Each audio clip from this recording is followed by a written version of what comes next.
Aqui nós agora, com a nossa imaginação, com o nosso espírito, nós nos coloquemos no Calvário, o Monte Calvário, o monte que Jesus escolheu para dar a sua vida por nós. Quando Jesus nasceu, ele escolheu uma gruta, um lugar escondido. Ele escolheu uma cidade pequena, Belém. Ele escolheu o meio da noite, numa noite fria, escura, e poucos o viram nascer. Mas no momento em que ele é humilhado, que ele é condenado, no momento em que ele vai dar a sua vida por nós, não é uma caverna, não uma gruta, mas um monte, para que todos o vejam. Não é uma cidade pequena, mas é a capital, é a grande cidade de Jerusalém. Não à meia-noite, mas quando o sol estava a pino, ao meio-dia ele é crucificado, para que todos que estavam em Jerusalém, a cidade estava cheia por causa da Páscoa, para que todos pudessem olhá-lo, e para que cada um, também diante de tudo o que acontecia, tivesse a oportunidade de dizer como o centurião romano, verdadeiramente este homem era o Filho de Deus. Estamos no Calvário, mas agora o Calvário está vazio. Os inimigos de Jesus já foram para casa satisfeitos, mataram a sua sede de vingança, realizaram aquilo que eles tanto queriam, calar essa voz que nos incomoda, como ouvimos tantas vezes durante a quaresma. Prendamos o justo, matemo-lo, porque ele nos incomoda, ele nos censura. Desceram o Monte Calvário aliviados, calamos essa voz. Os soldados também já voltaram para o seu destacamento, para o seu quartel. Judas já terminou com a sua vida. Os discípulos também já foram embora. O Calvário está vazio. Nem sequer o corpo de Jesus agora lá se encontra. Já foi sepultado para aguardar o terceiro dia. Somente fica no Calvário a cruz e os anjos que descem do céu para recolher entre aquelas pedras o sangue precioso de Jesus e guardá-lo no tesouro da igreja, para que ele fosse aplicado a toda a humanidade, como ainda hoje acontece quando se celebra a missa. É o sangue de Cristo, Filho de Deus, que chega até nós. Mas nesse Calvário vazio, onde somente está a cruz vazia, mas ainda marcada com o sangue de Cristo, ainda ecoa, até hoje, a exclamação do centurião romano: verdadeiramente, este era o Filho de Deus. Se nós nos reunimos nesta sexta-feira, neste mesmo horário em que Jesus morreu, e se há mais de 2000 anos os cristãos se reúnem no mundo inteiro nesse dia, como se fosse uma única igreja hoje, o mundo inteiro, é porque no nosso coração também existe essa certeza: verdadeiramente, este era o Filho de Deus. Mas essa exclamação, esta conclusão, não foi somente a do centurião romano. Muitos que estavam na paixão de Jesus, também de alguma forma chegaram a essa exclamação. Talvez não tenham dito essas palavras, mas chegaram a essa mesma verdade: Jesus, que deu a sua vida no Calvário, era e é o Filho de Deus. Então, para a nossa reflexão neste dia, em vez de nós olharmos diretamente agora para Jesus, vamos olhar para as pessoas que estavam ali no Calvário, porque elas podem nos ajudar a nos colocarmos também como estamos na nossa imaginação do Calvário e aprender de muitas delas. Quantas pessoas naquela noite, naquela tarde, disseram de alguma forma: ele era o Filho de Deus.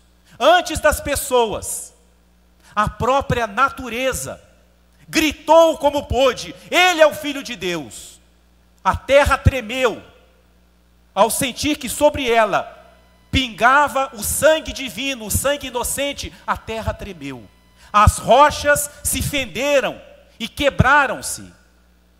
O sol, naquele dia, envergonhado pela morte do seu Criador, foi deitar mais cedo. Naquele dia, a lua não brilhou. Os mortos saíram da sua sepultura em protesto contra a morte do Senhor da vida. A natureza, os próprios mortos estão dizendo: Ele é o Filho de Deus. Mas além da natureza, além dos mortos, podemos olhar também para algumas pessoas. E começo por Pedro. Pedro também chegou a essa conclusão. Jesus é o Filho de Deus. São João nos conta com muito detalhe a negação de Pedro, como também São Marcos, que era discípulo de Pedro, nos conta com detalhes. Pedro, tão corajoso, disse para Jesus na quinta-feira santa: eu dou minha vida por ti, ainda que todos te abandonem, eu não te abandono. Pedro que tinha falado: tu és o Cristo, o Filho do Deus vivo. Quando chegam os soldados no Jardim das Oliveiras, levado pelo seu ímpeto habitual, Pedro pega a espada, ainda bem que ele era ruim de mira, e quando foi atingir o soldado, o máximo que conseguiu foi a orelha. Mas num gesto de coragem, de defesa de Jesus, e Jesus fala com ele: guarda a tua espada. E quando Pedro vê todos os soldados chegando, e que Jesus não reagiu, e que Jesus permitiu que o acorrentassem, que o amarrassem, Pedro fugiu. Pedro covardemente fugiu. E diz São João, depois ele foi acompanhando para ver o fim, para ver como aquilo ia terminar. Consegue entrar no pátio do sumo sacerdote. Mas Pedro era conhecido, não é? As pessoas se conheciam mais do que nós hoje. E de repente um soldado olha e fala: você estava lá no horto, você cortou a orelha do meu primo. Pedro o corajoso, Pedro que caminhou sobre as águas, Pedro que disse que dava a vida por Jesus, tremeu nas suas bases e disse: não, eu não o conheço. Porque ele percebeu que agora confessar que Jesus era o Filho de Deus era colocar em risco a sua vida, era ser condenado também, talvez uma quarta cruz no Calvário para Pedro. Por isso ele nega. Dali a pouco chegou uma criada, olha para Pedro e fala: você é discípulo dele. E Pedro mais uma vez nega. Pedro, o erro de Pedro foi que ele ficou no lugar errado. Em vez de estar com Jesus, em vez de estar com os outros discípulos, mesmo que tivesse fugido, ele foi colocar-se entre os soldados. Ele foi colocar-se junto com aqueles que estavam contra Jesus, que queriam condenar Jesus. Veja o perigo das ocasiões que nos levam ao pecado. E quando Pedro se sentou ali, estava fazendo frio, mas Jesus é que é a nossa fornalha ardente, é no coração de Jesus que temos que nos aquecer. Pedro foi se aquecer na fogueira dos soldados, e ali começou a conversar, talvez para disfarçar-se. E aí uma coisa bonita, os soldados falam para Pedro: você é discípulo dele, porque você fala igual ele. Pedro falava igual Jesus. De tanto andar com ele, de tanto ouvir Jesus, Pedro falava igual Jesus. Pedro também era da mesma região de Jesus e por isso tinha o mesmo sotaque. Pedro tinha as características de Jesus nele. Mas agora isso é contra ele. E por isso ele começa a jurar. Não é só agora negar. Ele começa a jurar: eu juro que eu não conheço esse homem. Depois de todas essas negações, depois de todos esses juramentos, depois que os soldados o assustam, a empregada o assusta, as pessoas o assustam, depois de tudo isso, um simples animal emite o seu canto, o galo cantou. E na hora que o galo cantou, São Lucas é que nos dá esse detalhe, Jesus, talvez saindo de uma sala para outra, do julgamento, Jesus olha para Pedro. E ao cruzar o seu olhar com o olhar de Pedro, Pedro cai em si e percebe o seu erro. Queridos irmãos e irmãs, o que pode a graça de Deus? Quando Deus fala, quando Deus nos olha, até um simples animal, até o canto de um animal pode nos converter. E foi o que aconteceu com Pedro. O olhar de Cristo fez com que Pedro se lembrasse do que Jesus tinha dito: antes que o galo cante, tu me negarás 3 vezes. Naquele momento, Pedro reconhece quem é Jesus. Pedro reconhece o que ele fez. De alguma forma, nessa hora Pedro também falou: verdadeiramente, ele é o Filho de Deus, eu neguei. Mas aquele olhar misericordioso de Jesus fez com que Pedro tivesse esperança, por isso ele saiu. E os evangelistas se dividem. Um diz assim: Pedro começou a chorar e nunca mais parou. A tradição nos diz que Pedro sempre se levantava de madrugada para chorar. Diz até que ele tinha um fundo aqui no rosto, de tanto que ele chorou, levantava de madrugada para ouvir o canto do galo. Aquele canto era uma flecha no seu coração que dizia para ele: Pedro, não se esqueça, olha o que você fez, não se esqueça. Mas não se esqueça também que Jesus te perdoou. E por isso que ele se lembrava sempre do momento da sua queda, mas do momento do olhar de Jesus. Benditas lágrimas de Pedro, que brotaram dos olhos de Cristo e jorraram dos olhos de Pedro. Lá no deserto, Moisés golpeou Pedro, e saiu a água. No pretório, Jesus golpeou a pedra da igreja, e brotaram as lágrimas de Pedro, as lágrimas da penitência, as lágrimas da conversão. Pedro, para nós, é um modelo, porque nós também muitas vezes negamos a Cristo, muitas vezes temos vergonha dele, muitas vezes por causa da facilidade para nós o renegamos, mas não perdemos a esperança, porque nós também, como Pedro, queremos dizer: ele é o Filho de Deus, e por isso ele nos traz esperança. Mas existe outro discípulo, que também de alguma forma, hoje, disse as mesmas palavras. Agora um caso muito diferente, Judas. Judas também, de alguma forma, disse essa frase: ele era o Filho de Deus. Quando Jesus foi preso e não reage, não foge, não expulsa os soldados, Judas entrou em crise, porque ele imaginava que ele iria vender Jesus. Então Jesus ia se defender, ia expulsar os romanos e seria o rei temporal, o rei que tinha muito dinheiro. Esse era o plano de Judas. Quando Jesus é preso e ele percebe que Jesus vai ser condenado, o brilho das suas 30 moedas de prata perdem todo o seu encanto.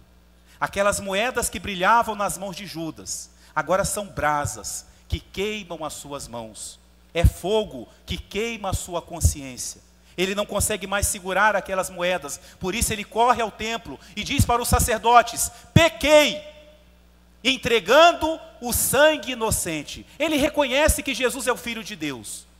E os sacerdotes que tinham adulado tanto Judas, que tinham feito propostas a ele, para que tinham conseguido convencê-lo pelo seu ponto fraco, o dinheiro, a ganância, que se mostravam tão amigos de Judas. Agora, quando ele traz as moedas, simplesmente falam para ele assim: isso não é com a gente, você que se vire. E Judas então, sem o apoio dos sacerdotes do templo, corroído pelo seu remorso, porque ele sabe que Jesus é o Filho de Deus, ele se retira. Não vem ao caso de entrar tanto na morte de Judas, não é? Mas no seu desespero. Judas era diferente de Pedro. Pedro era um homem que tinha coração. Pedro era um homem que amava, errava, caía, às vezes se precipitava, mas amava, tinha coração. Judas não. Judas era um homem frio. Judas era um homem calculista.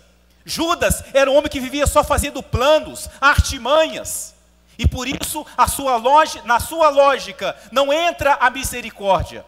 Pedro reconheceu que errou, Judas reconheceu que errou, Pedro reconhece que Jesus é o Filho de Deus, Judas também reconhece.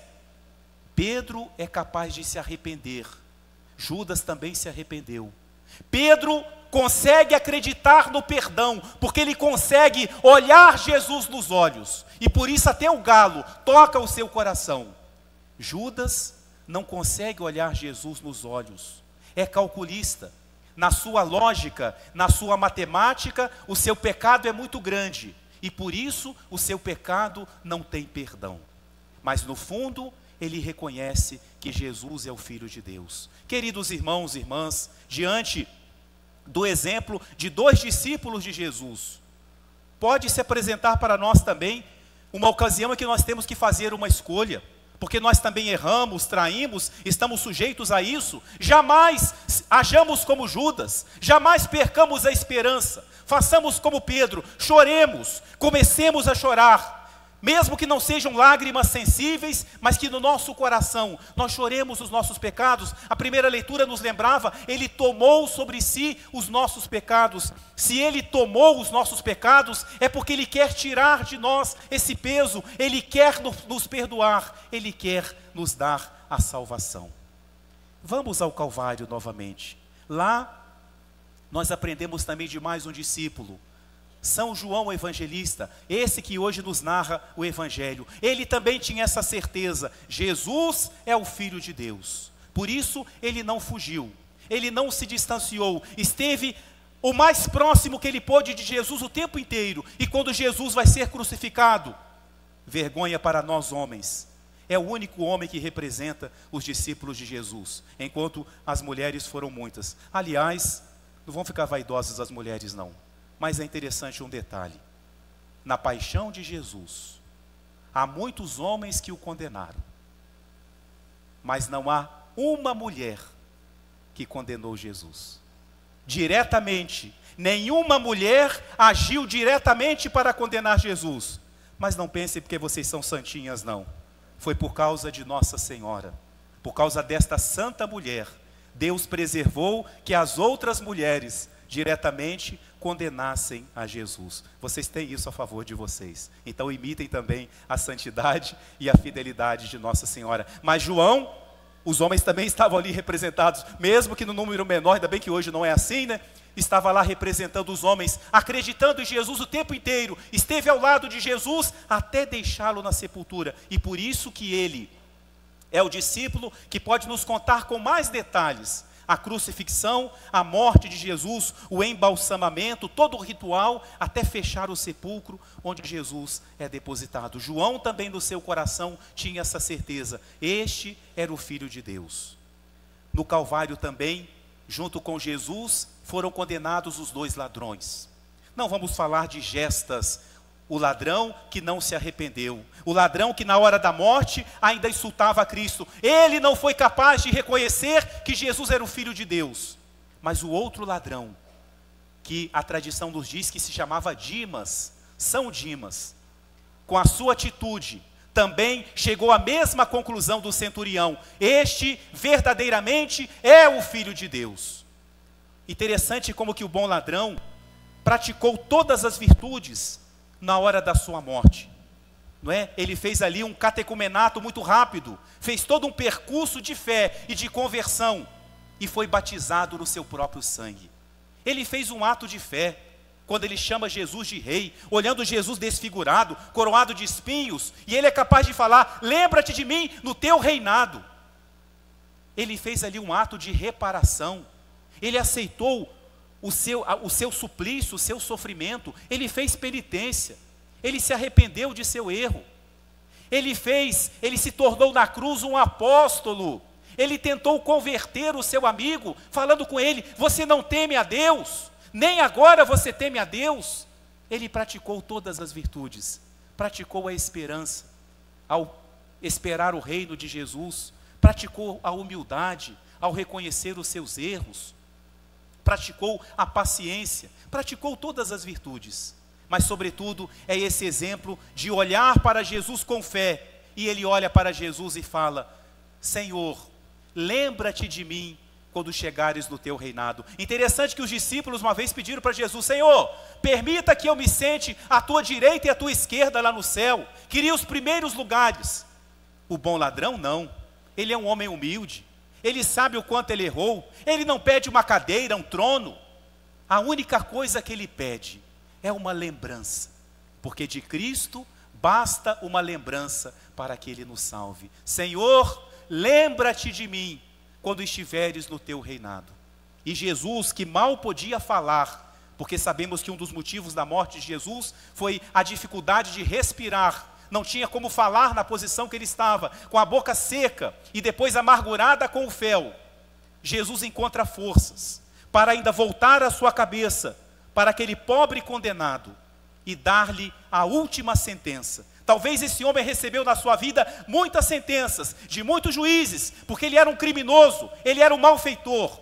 Mas na hora da sua morte, ele tem a sentença definitiva. O juiz dos juízes, o justo juiz, se vira para ele e fala: em verdade eu te digo, ainda hoje estarás comigo no paraíso. Jesus mesmo canonizou aquele ladrão, garante que ele está no céu. A atitude deste ladrão é uma forma de dizer também, verdadeiramente, este era o Filho de Deus. Mas lá no Calvário, já para irmos concluindo, havia alguém que não chegou a essa conclusão, que não descobriu essa verdade, que Jesus era o Filho de Deus, porque essa pessoa jamais duvidou de que ele era o Filho de Deus. Ao pé da cruz, numa atitude de fortaleza, de pé, como nos diz São João, estava Nossa Senhora. E o que Nossa Senhora diz, não é o que o centurião disse, ele era o Filho de Deus, mas ela dizia o tempo todo, o meu filho é o Filho de Deus. Em Belém, como uma criança, eu podia tomá-lo no colo, Nossa Senhora podia falar e dizer, meu filho. Eu podia colocá-lo no altar, ajoelhar-me diante dele e dizer, meu Deus. Pois aqui na cruz, ela é capaz de fazer a mesma coisa. Beijar ali aquele homem todo ferido e dizer, meu filho. Ajoelhar-se no seu próprio sangue, no sangue do seu próprio filho e dizer, meu Deus. Ela jamais vacilou na sua fé. E se Jesus morreu por nós, Nossa Senhora também sofreu por nós. Ela sabe por que Jesus está morrendo. Ela sabe que é por causa dos pecados da humanidade. Por isso, queridos irmãos e irmãs, é exatamente nesta hora que Jesus fala para ela, mulher, usando a palavra do Gênesis, não vem ao caso de explicar agora para não estender, mulher, eis o teu filho. E apontou para João, o discípulo fiel, o discípulo amado, que representa cada um de nós. Foi no momento em que ela oferece Jesus por nós, que Jesus nos oferece a ela como filhos. Ela é nossa mãe, porque ela nos deu Jesus. Não só Jesus nos deu Nossa Senhora, mas ela também nos deu Jesus, porque ela aceitou no seu coração que seu filho desse a sua vida por nós. Queridos irmãos e irmãs, Sexta-feira Santa é o grande dia do perdão. Para nós concluirmos, hoje é o dia da esperança em nosso coração. Estamos no ano do jubileu da esperança. O que mais deve reinar em nosso coração hoje é a esperança, porque hoje é o dia em que Deus abriu os braços, em que Deus rasgou o coração e em que Deus inclinou a cabeça.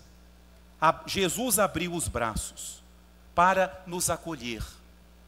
O verdadeiro Pai misericordioso é Jesus na cruz. Ele ali é a imagem do Pai. A parábola do filho pródigo acontece na cruz. Jesus abre os braços para acolher a cada um de nós. Seus braços estão prontos para me acolher. Estão prontos para acolher a você, a você, a você, a cada um de nós. Sexta-feira Santa é o dia que Deus abre os braços, num abraço infinito, num abraço elevado entre o céu e a terra, que abraça todo mundo, toda a humanidade. Sexta-feira Santa é o dia em que Deus tem o seu coração rasgado. Verão aquele a quem transpassaram. Quem olhava para a cruz conseguia ver o próprio coração de Cristo. O coração é o símbolo do amor. A única explicação para o Calvário. Mais do que o pecado da humanidade, mais do que a nossa maldade, a maior explicação do Calvário é o amor que Jesus nos tem. O coração rasgado.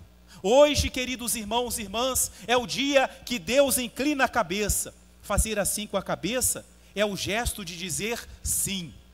É isso que Jesus hoje fala para nós do alto da cruz. Sim, nós poderíamos, diante de tantos erros que cometemos, diante da nossa fraqueza, a gente poderia se perguntar, será que para mim tem jeito? Jesus na cruz, com os braços abertos e o coração rasgado, ele nos diz, sim, meu filho, você tem jeito, eu morri por você. Com os nossos erros, com os nossos pecados, talvez em algum momento já tenha passado na nossa mente, será que Deus me perdoa? Será que eu posso ser perdoado? Pois olhemos para a cruz, Jesus com os braços abertos, com o seu coração rasgado, inclina para você também a cabeça dizendo, sim, meu filho, você tem perdão. Não haja como Judas, faça como Pedro, faça como bom ladrão, confie, você tem perdão. Que esta Sexta-feira Santa, queridos irmãos e irmãs, traga em nosso coração um sentimento de dor, sim, pelos nossos pecados, um sentimento de dor pelos sofrimentos de Cristo, pelos sofrimentos de nossa mãe, Nossa Senhora. Aliás, a imagem de Nossa Senhora também, nesse gesto de abrir os braços para nos acolher, mas que, sobretudo, a Sexta-feira Santa acenda em nós a esperança. Nós temos jeito, nós não estamos perdidos. Às vezes se usa essa expressão de brincadeira, mas agora nós usamos ao contrário, com toda a verdade. Queridos irmãos e irmãs, nós não somos um caso perdido. Deus está com os braços abertos, nos esperando de volta. Filho, volta para casa. Meditamos durante a quaresma, Jesus tem os braços abertos para nos acolher. Nós temos jeito, não por causa de nós, mas por causa do amor de Jesus. Que no nosso coração, nesta Sexta-feira Santa, nós guardemos em nosso peito a afirmação do centurião, fazendo dela também a nossa afirmação. Verdadeiramente, aquele que morre na cruz, abandonado por todos, verdadeiramente, Ele é o Filho de Deus, que morreu para me dar a salvação. Amém.